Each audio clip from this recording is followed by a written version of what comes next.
Hi, everybody. You've got Melody Chatamoya and myself, Jacqueline Best, here to talk to you today about, hey, we've even got our first guest in the background. Yes, yeah.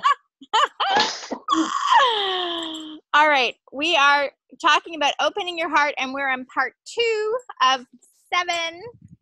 And Yes. if you have done the first part, you realize that there were some things you were supposed to do. So Melody's going to recap what you were supposed to do. And if you haven't watched part 1 yet, you're going to go back and watch part 1. And now we're going to move to part 2. And you're just going to feel that heart opening and expanding and loving more every day. Take it away, Melody. Hi, everyone. So happy to be here talking to you, Jacqueline, and to everybody else. And yes, so last time we talked, we were talking about connecting with your heart on a daily basis, doing that exercise and doing the meditation as well, just to help you to get into your heart and know how it feels, good or bad, doesn't matter, because it's when you know how it feels that you can start changing things for what you want. Yeah. So that's... Well, I can say for myself that when I focus attention on my heart, I can feel if it just feels like it's opening or if it feels like there's something that needs to get cleared, like it's just, and in that moment where it needs to get cleared, it's just in the wanting to release it. Yes. Is that experience, right? Before you get that, ha, ha, ha, ha, but... Exactly. In my case, when I feel a tightness, in my heart. I know things are not great, and I need to release it, and I need to relax a bit. And it's not easy all the time, but I manage. The moment I notice that I'm tense and it's tight and I'm not happy, I immediately know that I need to do something. And once I start doing that something, then things just start flowing again. It feels good. So when you notice that tightness, for instance, is that when you go and do the heart meditation? Yes, you can do the heart meditation. I think doing the heart meditation helps you to really get to the bottom of things, to really know. Because sometimes you might think it's something when it's something else. Something might happen just to refocus your attention on your heart. And that's the triggers that we talk about. That's something, it's there and you think, oh, this is the person who has done this to me. When actually that thing was there sitting in your heart anyway, and it's just refocusing. So when you focus on your heart, when you know how it feels, that's when you start recognizing the triggers, and you start following the triggers to see why you've been triggered in the first place, because that's when you get the good answers, and you can start to let go of some of these triggers and things that are from way back when. So really that tightness, if we're paying attention, our relationships are reflecting that tightness in our heart or that openness in our heart. Yes. Because they say, your relationships are a mirror of what's going on inside you.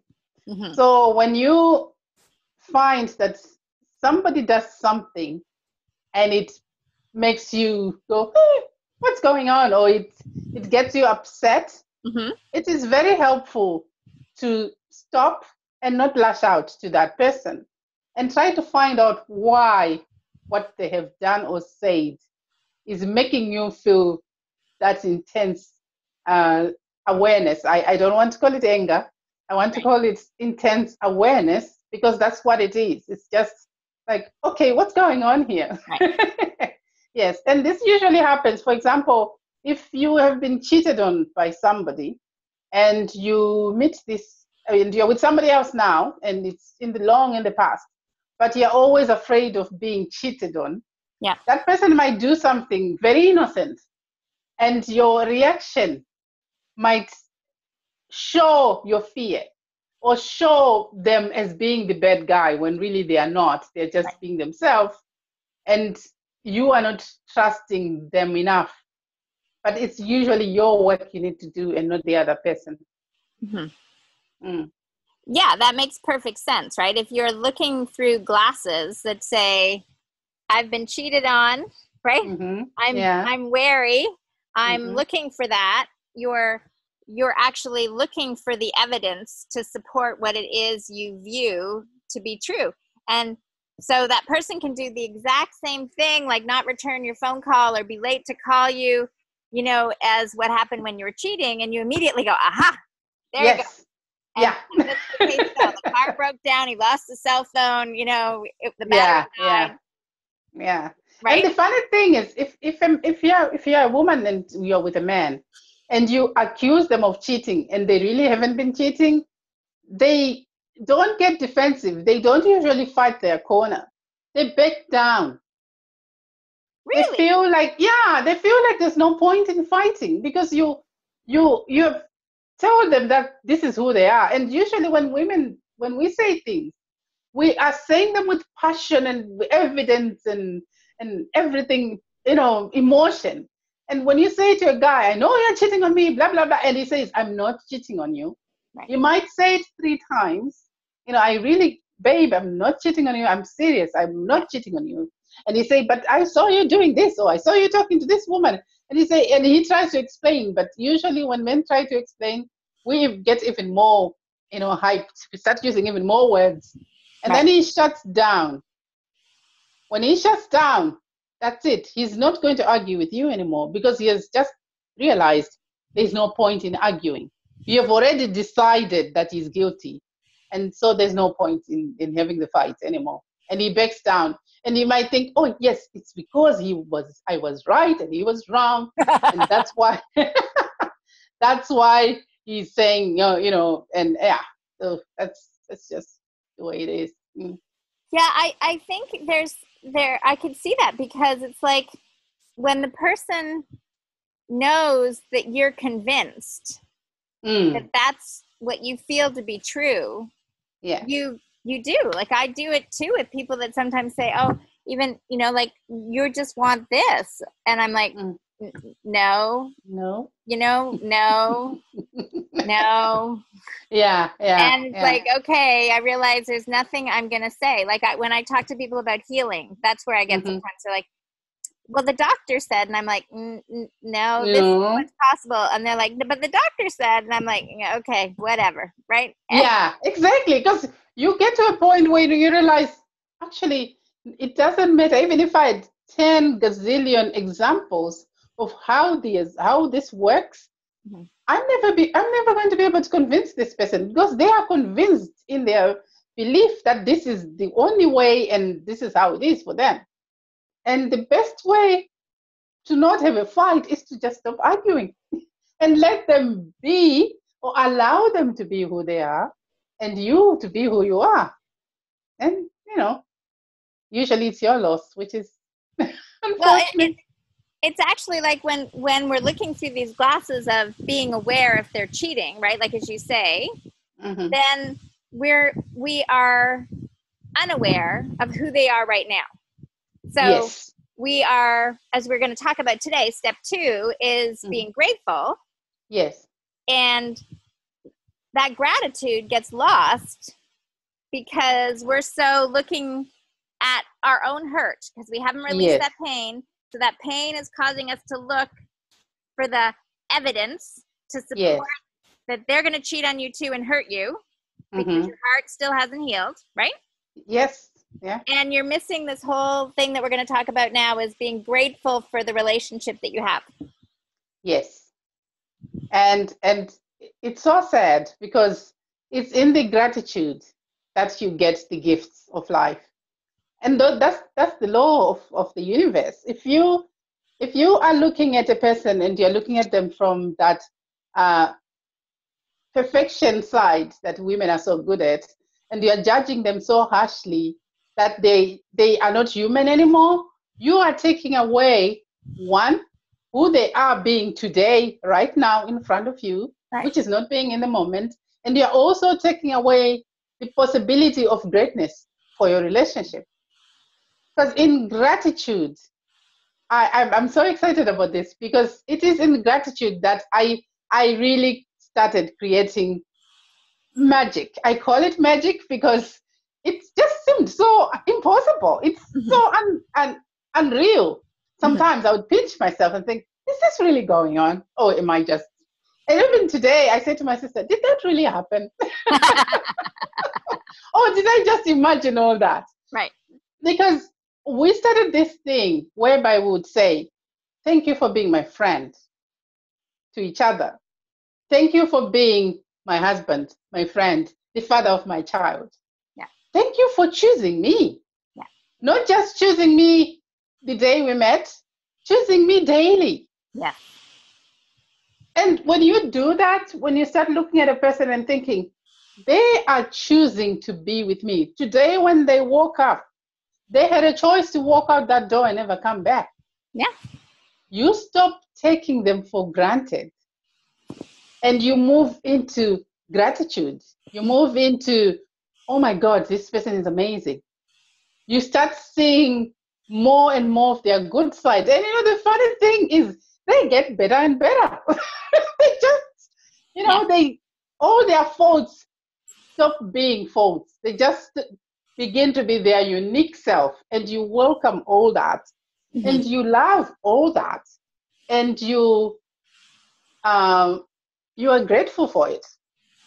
And you cherish all that. Yeah, that's the word I was looking for. You cherish all that because it's just amazing. And it is amazing. And as things change, and I think it's important to let people know, though, that are in situations sometimes, because everybody has a choice. And I just speak from that for myself, is I kept working on myself thinking my relationship was going to change. And really, I probably got involved in that relationship because I was so hurt. Yes. Like my heart was so close. I created that relationship and I kept thinking it would change. But there are times where the door opens to say, you know what, this is no longer the relationship for you, and be grateful for that relationship. I'm grateful for everything that we shared to let me see all these new things about myself. Yes. But it was no longer going to be the journey of where we both wanted to go.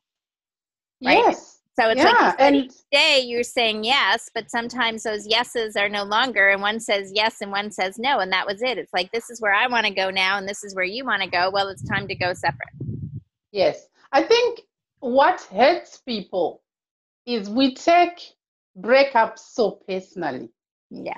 We take them as a rejection of yourself, of you. But there's another way of looking at breakups. It's not a rejection of you. You are just saying, as two people who are trying to build something or create something, what you are creating is not compatible. Right. The best thing for the two of you is to go your separate ways, because you're going to be better people, happier people, more inspired people, because you're not with each other anymore. That is a gem. So did everybody get that? Okay, that is just so good. You're going to have to say it again, Melody, because what you're saying is it's not about you. It's about the vision and the journey.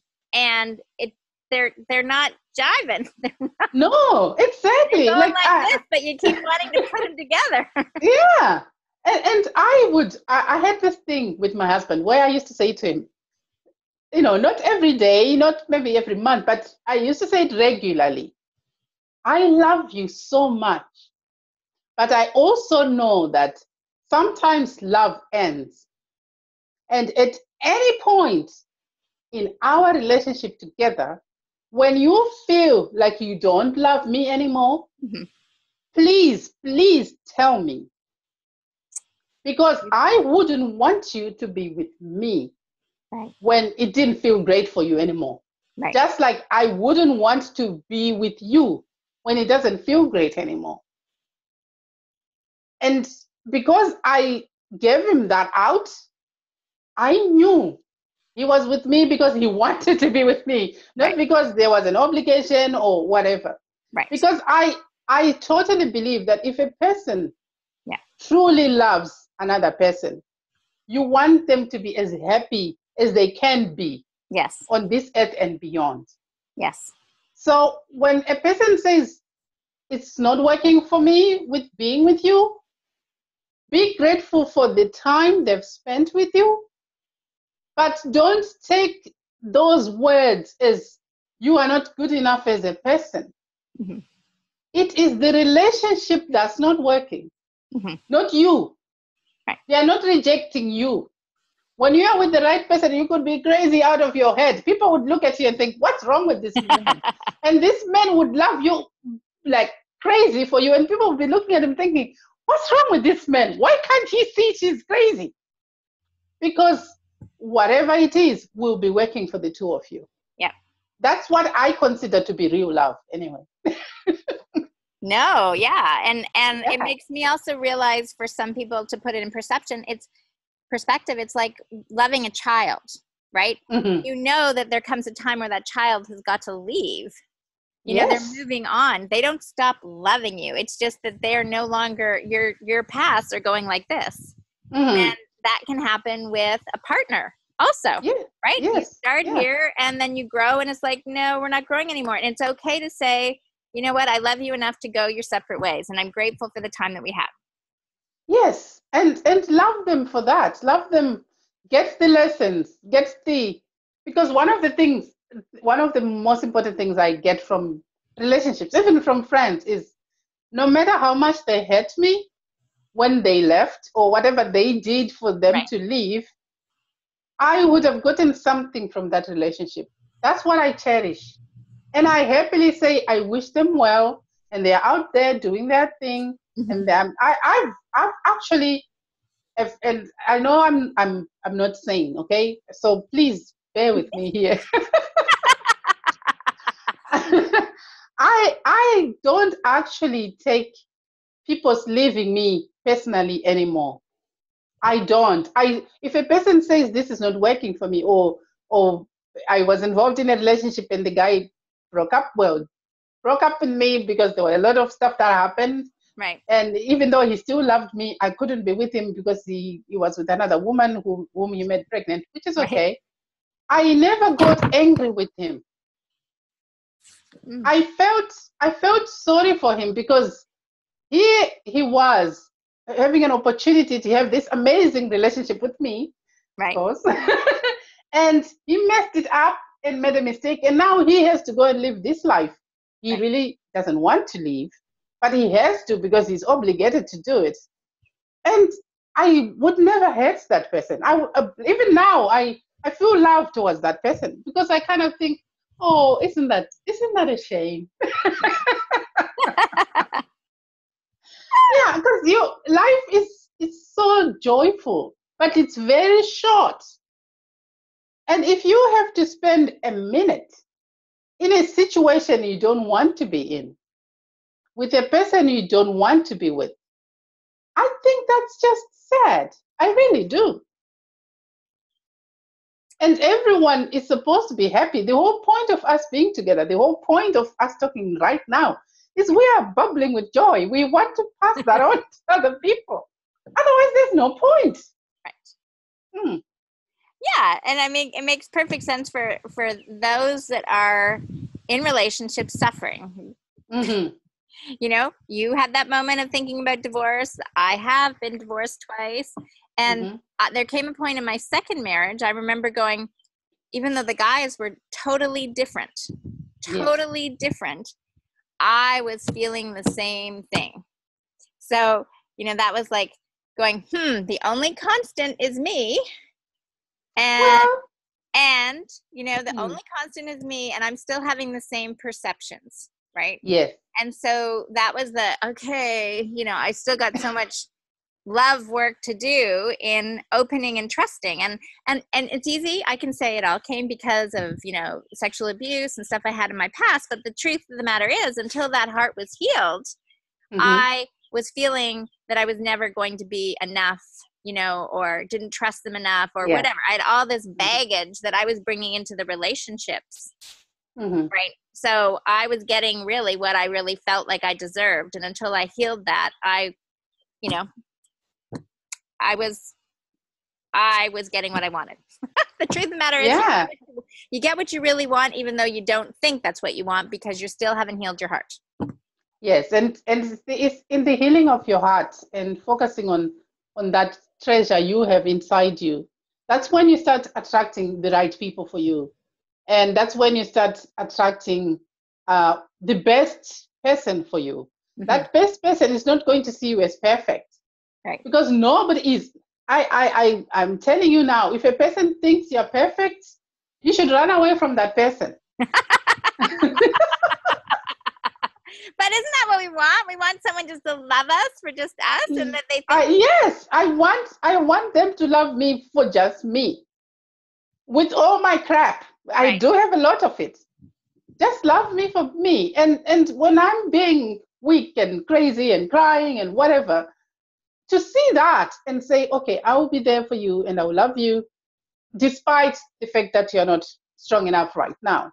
Right. My husband, who used to say, if you get mushy, I'll run away from you. And yeah, it's just he was not a knight in shining armor, okay? He wanted a strong woman who can stand on her own 2 feet. Right. Which with me, yeah, fine with me. But there were times when I would be, overwhelmed with stuff, mm-hmm. and I would fall apart. Right. And he would hold me in his arms, and he would allow me to fall apart. Right. And then I would pick myself up. After a while, I know how to feel. Okay, when I'm grieving, I grieve for Ireland, as they say. I go deep into things. But when I'm out, I'm out. I'm done with all that. So, and I've had reasons to be overwhelmed. I've had 4 miscarriages, and I had a baby that died. And so we didn't have it easy. It was right. Not easy. It was not a walk in the park. It was really tough, but I could always fall apart and then get up again. Mm-hmm. And I knew he was there, always there for me, and I could do that. Right. But I wanted him to be there for me willingly and yeah. Making that choice. So much that after our baby died, that was my 4th one, I sat him down and I said, you know what? I think we should just end this thing now. Right. Not because we didn't love each other. And he said, why? And I said, because I can't give you kids. And I know that's the one thing you want more than anything right now. And obviously, I can't go through another pregnancy. I just can't. I can't go through the whole emotional trauma. Right. And he looked at me. He used to be so intense. He looked at me and he said, you know what? If I can't have children with you, then I don't want any. And I kind of, oh my God. But that's the love I want. That's right. That's the person I want. Yeah. And fortunately, we were blessed by God, and we got a baby girl, Siobhan, who's now not a baby anymore. But at that time, I was done trying to have kids. I tried it, it had not worked, and it was too painful. So I was done. Right. And when he said, I will stay with you anyway, I knew that was evidence that he really, really loved me. Yeah. He really, really loved you. Yeah. And that's what everybody's believing that they want. So they're in these relationships now, and they may not be feeling the same way. Well, I highly doubt they are. Otherwise, they wouldn't be watching us. Mm-hmm. so you have some things you want to improve upon. Mm-hmm. And how is it that they start to acknowledge the relationship they have, or being grateful for it and celebrating that? Okay. The first thing is just to, I guess if you're starting from afresh, start looking at the good things that they do.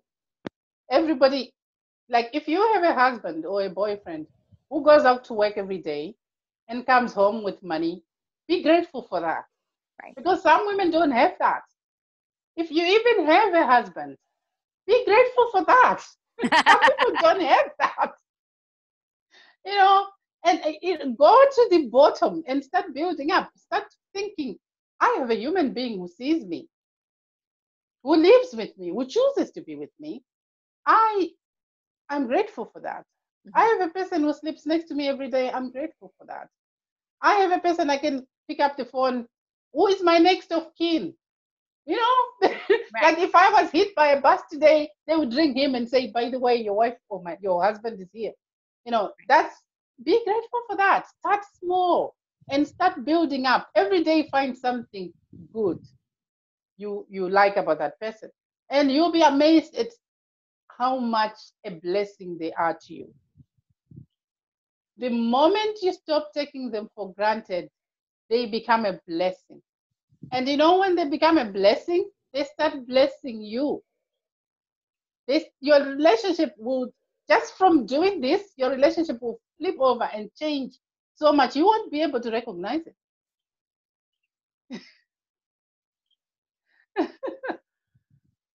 Yeah.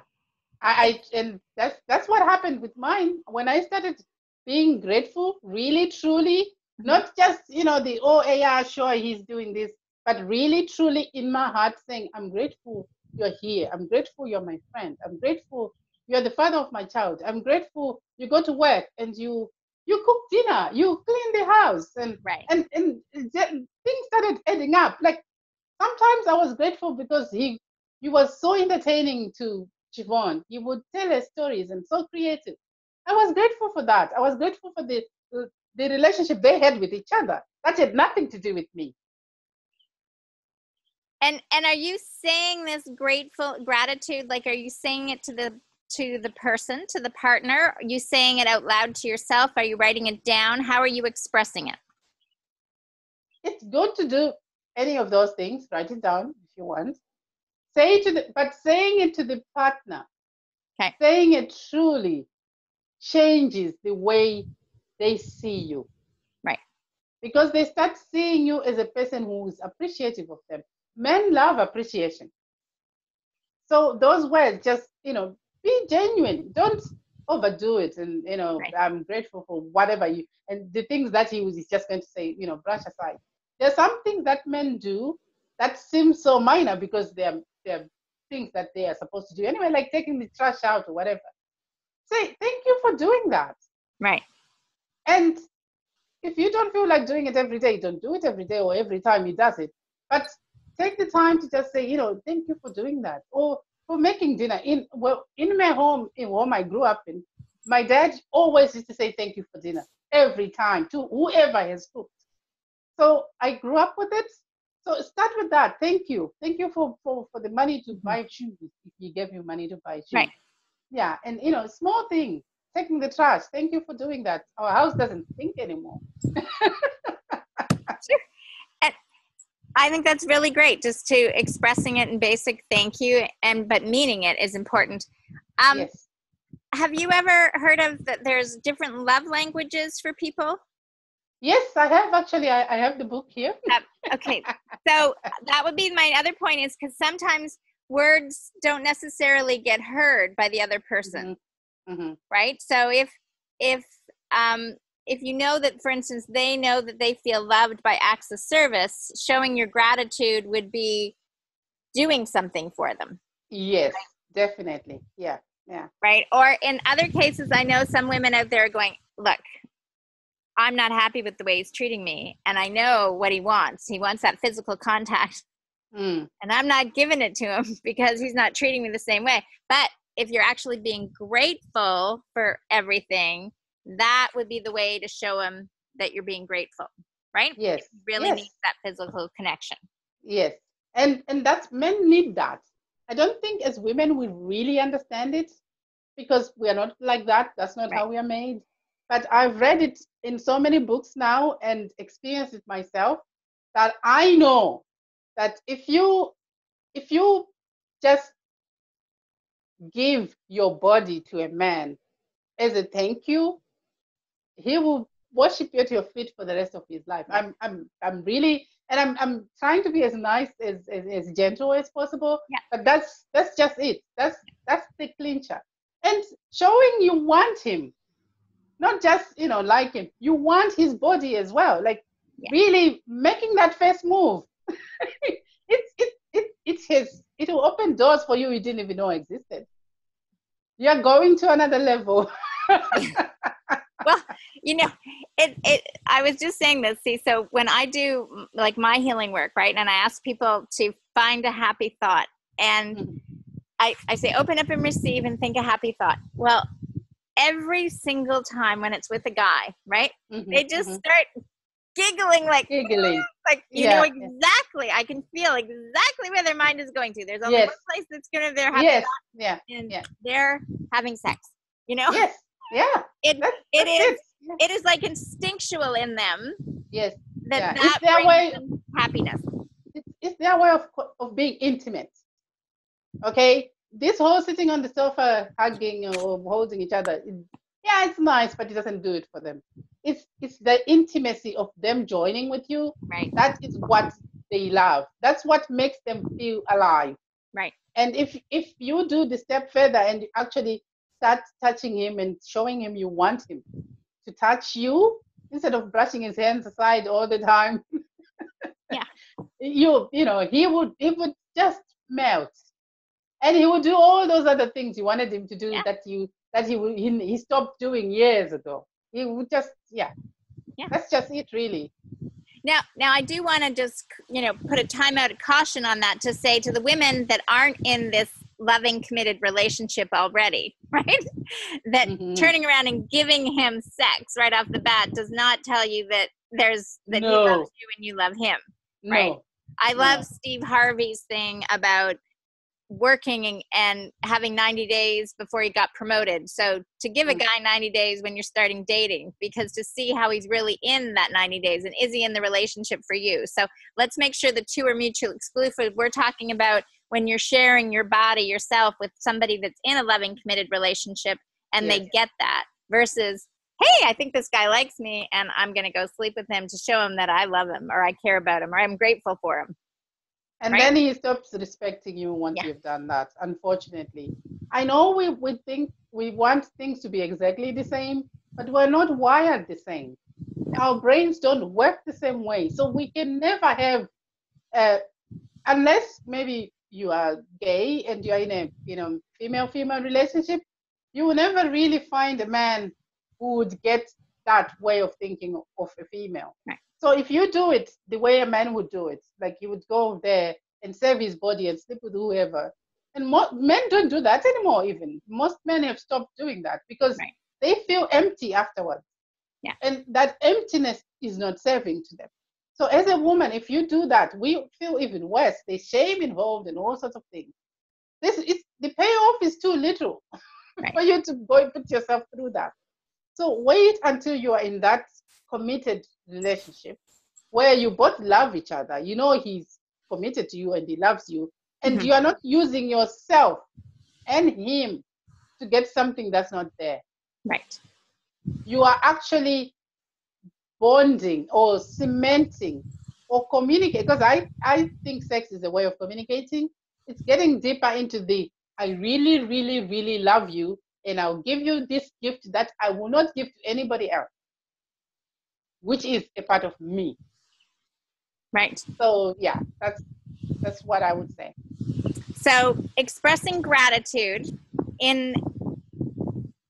expressing it verbally, absolutely. If you realize that maybe he's still not, or she is still not accepting, because we're talking to, everybody out here, then find out which way they receive love, right? Yes. So if it's an act of service, if it's in physical contact, if it's in, I've lost track of all the ones that they are, but there's different ways people receive love. Yes. Do you remember the other ones? Because there's supposed to be like 5. I haven't. Words of affirmation, acts of service. Those are the ones, always the big ones in my house. So gifts is one. Sometimes people love gifts, right? Yeah. So buying them an unexpected gift or doing something as a gift, that's another way that people receive love. Sometimes guys show their love that way. Yeah, and quality time. Quality time is another one of the 5. Yes, quality time, exactly. Yes. And words of affirmation. And words, yes. So it's important, even if you're not in a relationship, just to know, even with your kids or your best friend, to recognize what they value as when you're with them, because each person sees it differently. So starting to recognize and be grateful for who they are and how they perceive their life allows you to open your heart more. Yes, certainly. And you just feel happier anyway. And once you start being grateful for one thing, you start seeing other things that you are grateful for, and your life can only be even more valuable and more fun and joyful, which is what we are trying to do here, than if you just say, sure, nobody thanks me. I've heard this so many times. Women say, why should I say thank you to him? Nobody thanks me. And I will say this: if you have a car, who would you have rather drive? A person who has no license, who has never learned to drive, or a person who understands how to drive? Person who understands how to drive. So women have got more understanding of emotions. Drive the car. Take charge. That is a perfect way to end. So as everybody, as a woman, is driving the car, what do they want to be driving towards this week between now and Wednesday when we do part 3? Grateful. The gratitude. Keep a gratitude journal. Write it down. Write every day 5 things you're grateful for that your partner has done for you or is doing for you. It's even better if it's in the present, like they've done today. Start seeing all those things and write them down. And enjoy. Now, is there, for instance, if they wanted to share those things and support each other in how to, that they're writing down, maybe not just in a journal, but to say, hey, guess what? I realized I'm grateful for this in my partner, to inspire other women. Is there like a Facebook group that they could go to, for instance? Yes, there's a Facebook, Heart Passion Institute Facebook group. You can come there and we can have a chat and inspire each other. And engage and inspire everybody to be grateful as you're opening your heart. Yes. And if you want to talk more about, if you're struggling with any of the things we're talking about today, you can also, PM me and we'll have a conversation about it. We'll see how we can help you. Beautiful.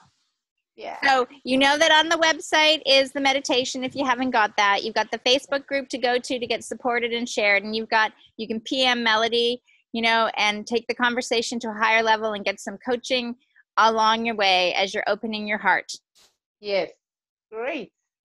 All right. Well, thank you so much for being with us, Melody, all the way in Ireland. This is the beauty of technology. You're in Ireland, I'm in Canada. But hey, yes, and wherever you guys are in the rest of the world, we love you and we're so glad you joined us. And we wish for you, your heart just opens to the love that you want in your life. Yes. Thanks, Jacqueline, and everybody. See you on Wednesday.